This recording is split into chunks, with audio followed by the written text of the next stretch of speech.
So I finally got around to watching Nightbitch as it recently made its way to Hulu over the last couple of days. And despite its obvious feminist message and middling scores on Rotten Tomatoes, I went into watching it with a truly open mind. But this movie has some issues, chief among them being the film's desperate attempt to paint motherhood as a punishment of some kind. Now, Amy Adams was fairly good in the movie, if you ask me, and she spends most of it alone with her young son. And shout out to the baby here because he had an Oscar-worthy performance, even down to the dialogue. But in order to make the premise of this film work, Heller needed the most selfish and naive example of a husband that she could conjure up, which did not come off as believable in the slightest. Now, the film felt fairly claustrophobic, but then again, I think it was supposed to. But in addition to that, the film's pacing was absolutely dreadful. And by the time you got about halfway through the film, you understood that the movie was much more interested in making the point than telling a compelling story.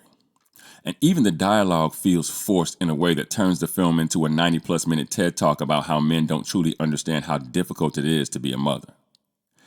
Now, this film claims to be a horror film, but it's not particularly scary in the general sense, which makes me think that placing it in the horror genre was merely, again, an attempt to make a feminist point.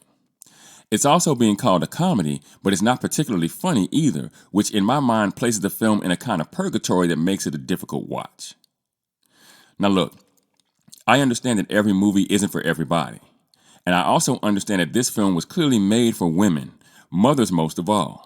But the idea of taking the difficulties of early motherhood and making them synonymous with being viewed as a bitch while having the first-time mother literally turn into a dog, and not even a scary one at that, doesn't work here, in my opinion.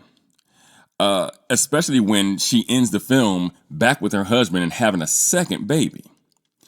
And if you ask me, this film would have been much better off being made as a simple drama about the perils of motherhood and maybe postpartum depression, minus all the dogs.